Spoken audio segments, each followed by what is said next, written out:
Welcome to Our 2 Cents on Your Dollar, the podcast brought to you by Strategic Insights, where we break down the numbers, decode the noise, and offer smart takes on money matters so your financial future makes sense. This just in. Government shutting down. The sky's falling. Sell everything. Be sensing a theme to our podcast. Are they? Probably not. If you watched enough. So the government, there may be a government shutdown. Again, oftentimes we get questions during these times. What should I do about it? So spoiler alert, nothing. You should do absolutely nothing. And we're going to spend the rest of the time supporting that bold statement. So what is a government shutdown? I often hear debt ceiling. What is the difference between the two? Go. Yeah, the government runs in a fiscal year, which starts on October 1st and ends on September 30th. Before October 1st, Congress has to pass 12 appropriation bills. And if they don't pass it by the deadline, then that's what usually causes a government shutdown. Because all of these spending bills that go to different agencies have to be approved by Congress.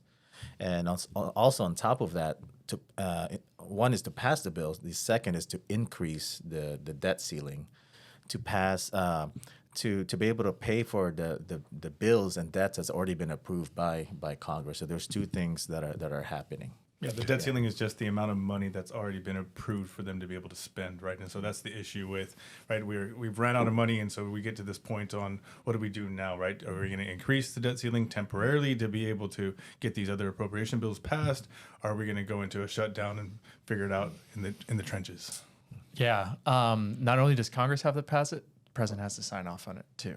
Mm-hmm. And so both of those things have to happen. And so typically there's some type of disconnect between Congress and the executive branch and making sure that the budget is approved at the end of the time frame.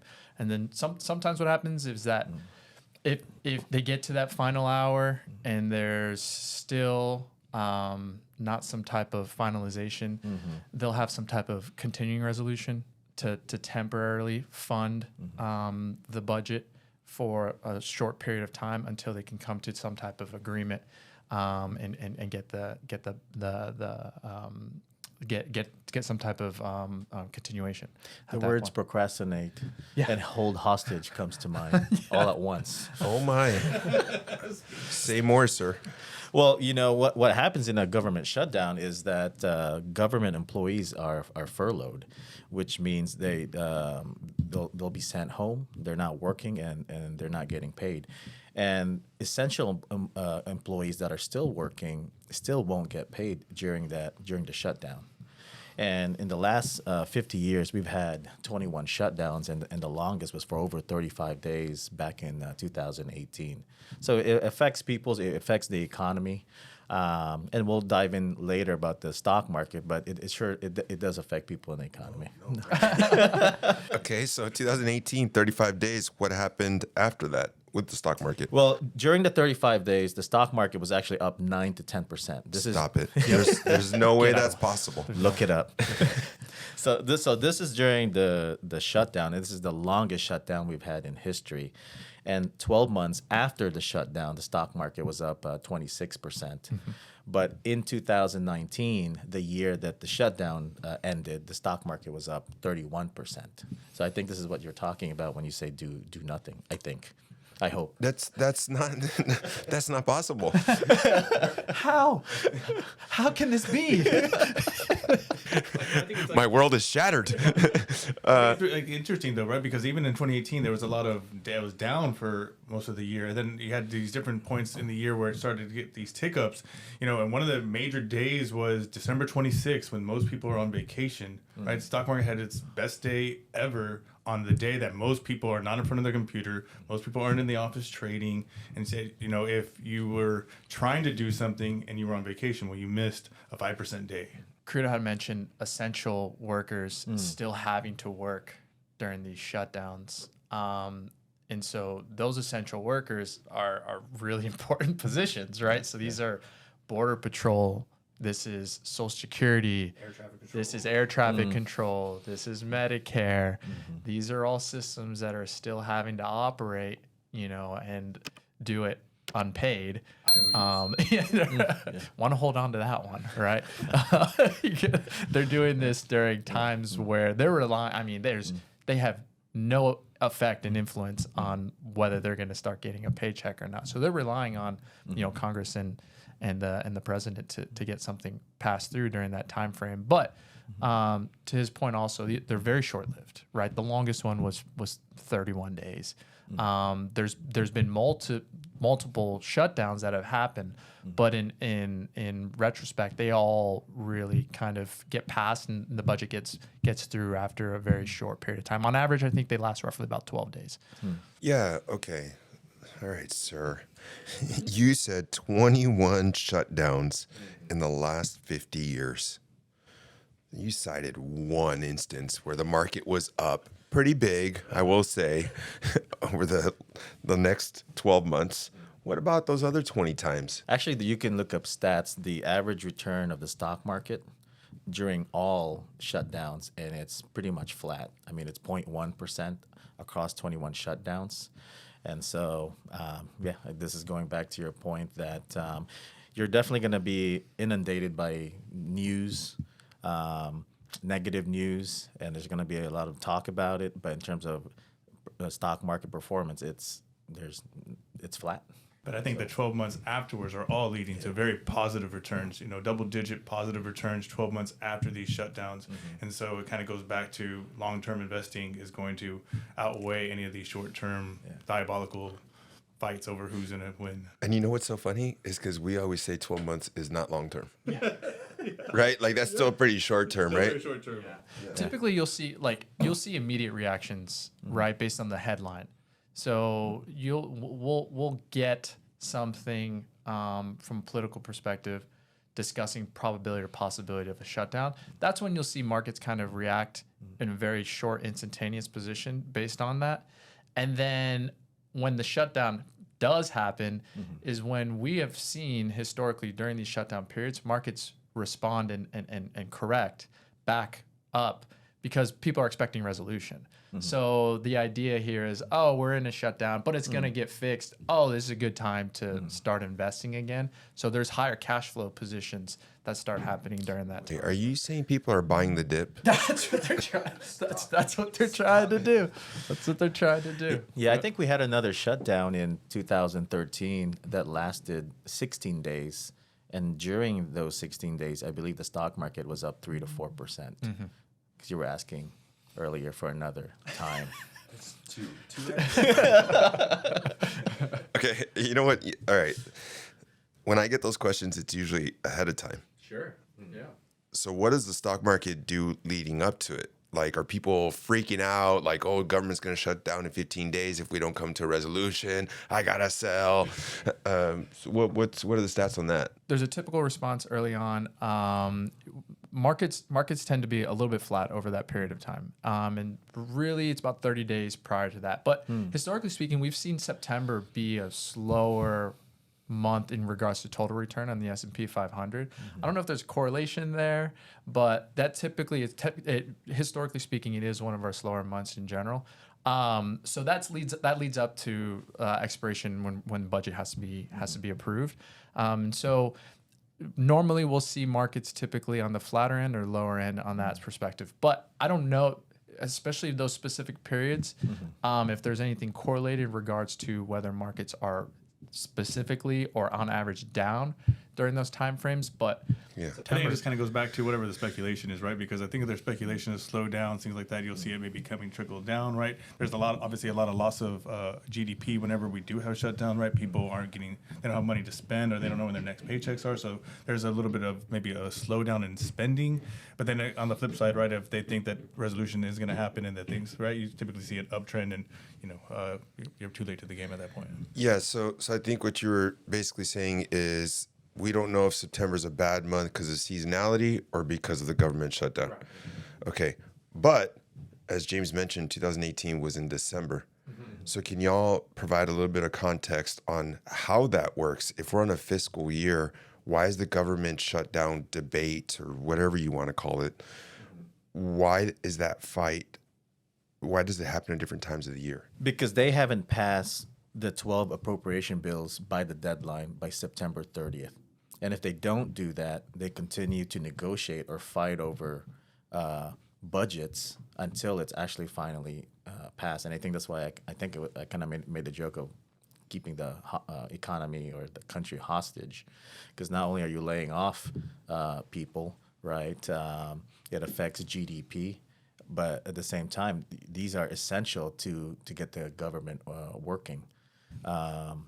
And just stepping back a little bit, the government spends about 7 trillion, and the government takes in 5 trillion.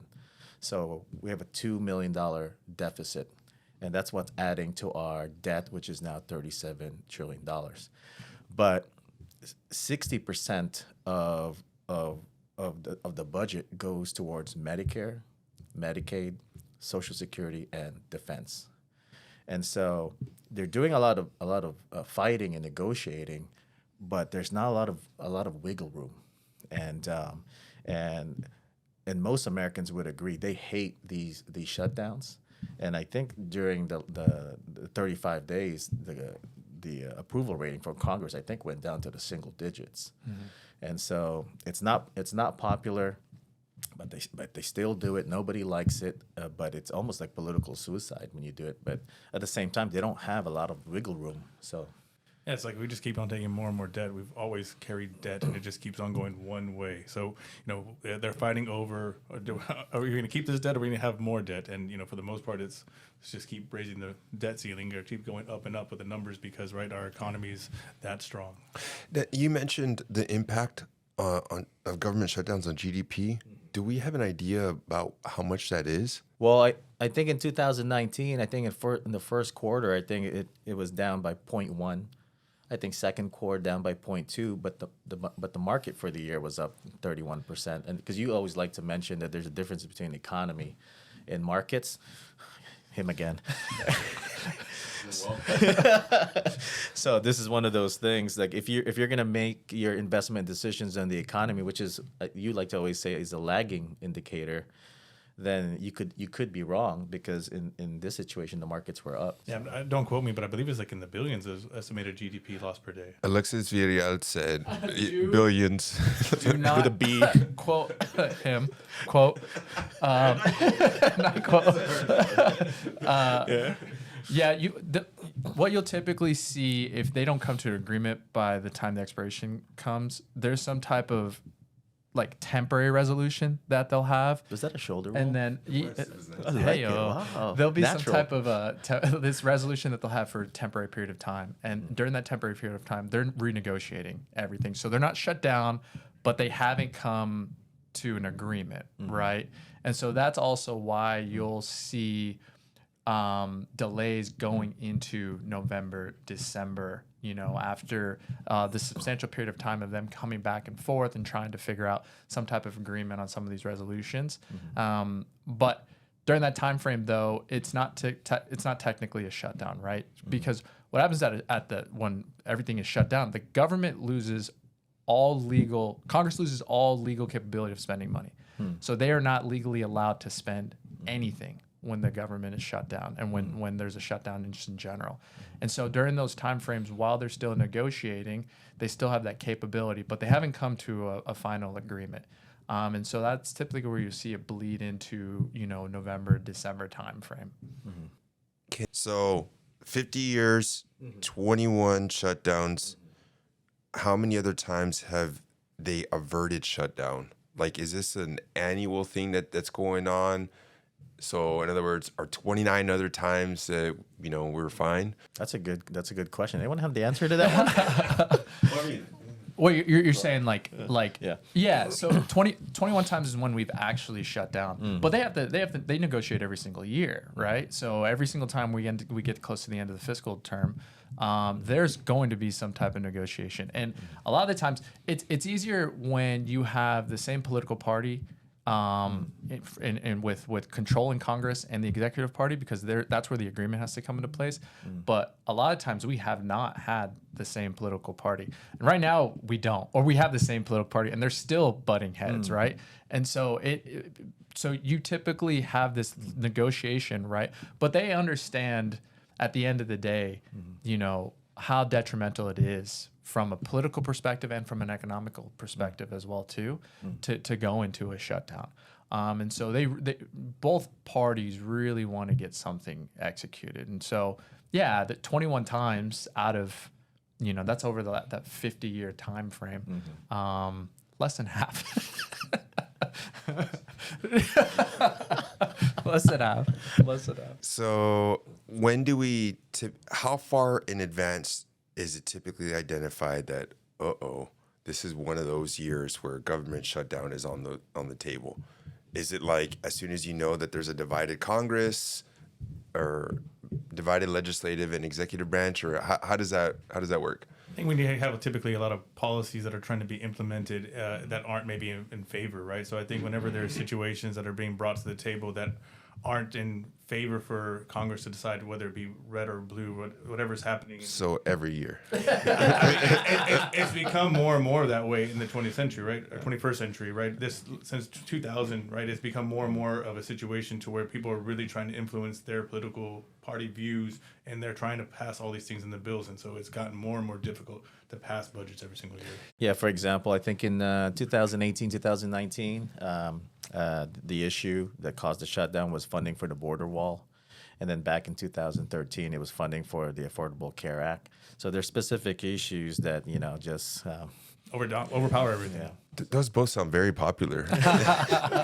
So, And easy partisan lines. The 2018-2019 one, that was 35 days. That's the longest shutdown we've ever had. So that gives you perspective. I mean, it was a pretty big topic, but 35 days is the longest shutdown we've ever had.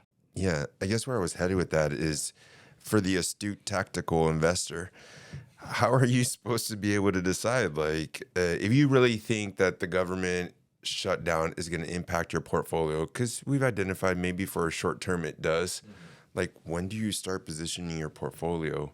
If you were to be a tactical investor, well, how would you be tactical? That's a fantastic question, James. I don't know, because it's just last 50 years, probably about a 40% probability that you have some type of shutdown occur, right? But the response has been during the shutdown, equity markets have been positive for the most part. Prior to that is when you may see a little bit of volatility. So are you going to get ahead of, hey, understanding when the fiscal term ends, looking at, end of July, early August, and trying to assume that, hey, there's some divide going on that I've read politically between executive branches. Hey Siri, set a reminder for September 30th. Seriously, and then start I don't know, start to do something, start Taking to trade options, trying to take. oh, no. Contrary. Hey, contrarian investing. Contrary. That's who you are. Yeah. Contrarian. You just did a serial reminder. Shutdown. Please buy. So I mean, it is so difficult. I mean. No, we can figure it out. You're gonna be right. What? You gotta be right both ways, right? You gotta make it right that it's gonna go the way you think it is, and you gotta be able to exercise it, right? You gotta be the right timing. Going back to his point, if you go too far, the pricing might not be the same. If you wait too late, pricing might be already included into it. So it's a very difficult thing to do, James. Have you ever heard the story of Goldilocks and the Three Bears? Yeah, she took two of them wrong. The third one was finally right. Yeah, just right. Just okay, right. we can get this just right.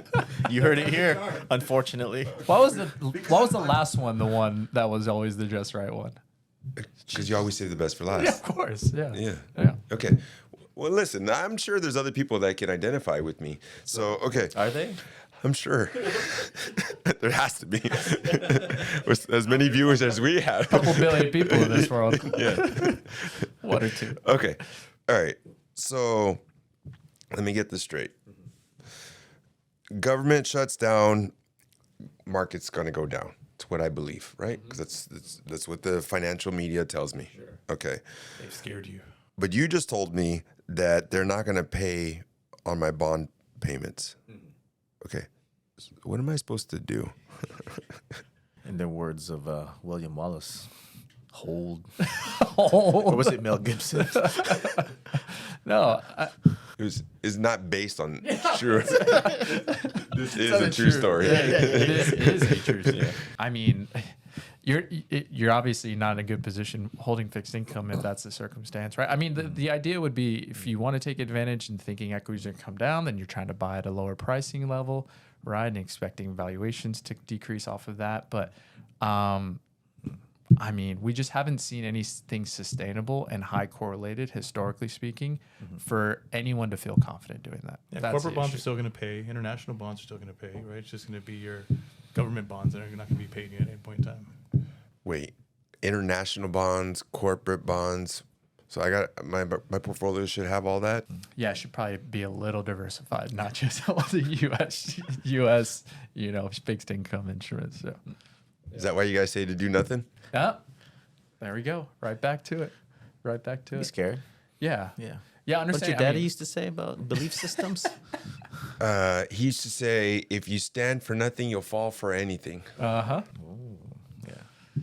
Yeah. So understanding the importance of having the diversification, right? We get, it's right back to our core thesis and belief of, having your portfolio allocated appropriately for your goals, and not just buying the hype, buying the headlines, buying, these certain events, and starting to tactically adjust and change and do all this stuff to try to, improve returns and things like that. It's so difficult to do. And in almost every circumstance, each one of these situations end up meaning nothing. So, the idea behind having your portfolio already appropriately allocated, understanding the true goal from a long-term perspective, and knowing that, hey, when we do have these little circumstances, whether it be, government shutdowns and things like that, that, hey, if your portfolio is affected, only a piece of your portfolio may be affected, and it's going to be for such a short period of time. In more cases than not, it's going to be completely irrelevant. So, yeah, do nothing. Blasphemy. Do nothing. So you're telling me back in 2013 when they were arguing about the Affordable Care Act, and my 6-year-old was 12 years away from college, 12 years away. Yeah. that I was supposed to just sit on my hands and do nothing? No way. Is that what you're telling me? But he needs to go to college in 12 years. I need to avert this shutdown. I need to avoid it. And then avoid it 5 more times after that before he gets to college. Is that it? I think you just need to ask for them to step that in. Free college. Step that into the bill too. Yeah. There you go. There you go. Okay. Quote. Ask for it. If you don't ask, you don't get.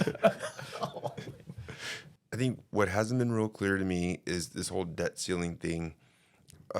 It's not always, they're not voted on at the same time, or not voted, but whatever. Can y'all provide a little context around that? Yeah, like for example, this year through the One Big Beautiful Bill, the debt ceiling was already raised by 5 million. 5 million. So that's kind of already taken care of. But 5 billion. I was gonna say 5 million. Doesn't Yeah. 5. like a rounding. 100 years ago, 5 billion. in olden times, 50 years ago, dollars. those were better times. Just kidding. Yeah. So that's already been raised, but they still have to approve the appropriations bill by the deadline, or you'll have a government shutdown. What should people do if they're gonna be one of those that are furloughed? How should they protect themselves? Yeah, I think like anything, right? You need to go look to see if you are a federal employee, right? Do you fit in the essential worker category? If you do not, then you need to obviously make sure that you have your emergency fund. If you are concerned that it may last longer than 35 days, right? Maybe you need a little extended emergency fund. But for the most part, again, if you've set aside enough funds to cover yourself for 3 to 6 months, you'll be able to handle the storm. It's all government employees, right? Even if you're essential worker, right? You're not getting paid. You're working, but you're not making Crazy. any money. Which brings up a point too we talked about. So like Social Security and Medicare are part of those essential working groups. So if the government shuts down, you're still going to get your Social Security check. Your Medicare will pay out, right? So don't feel like a government shutdown, I don't get Social Security anymore. I'm going to miss that Social Security check as long as the government shut down. That's not the case. You still will receive that as an individual. However, those workers who are working for those systems are not getting paid. So I think the advice would be the same for any government employee, non-essential or essential. Yeah. Yeah, I think our true patriots should also be aware that the IRS is still working and tax collection will still be active. Yeah. I was nervous. You had that look. I read you. I was concerned. Yeah. I was like, man. I thought I was gonna get away with one this Who's year. going to take my tax payment? Yeah. Sheesh. Yeah. I understand.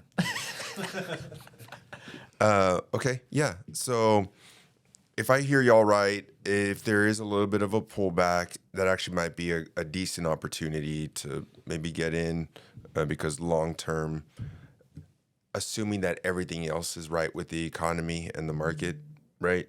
But it's definitely not going to Yeah, be. the statistics is is there.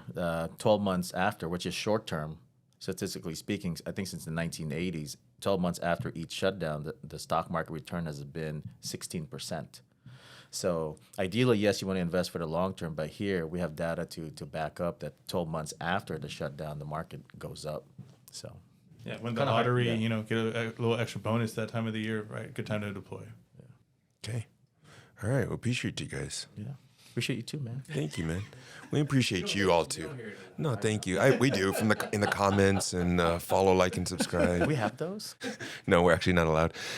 Anyway, well, thank you for tuning in to another episode of Our 2 Cents on Your Dollars. Please make sure to follow, like, and subscribe.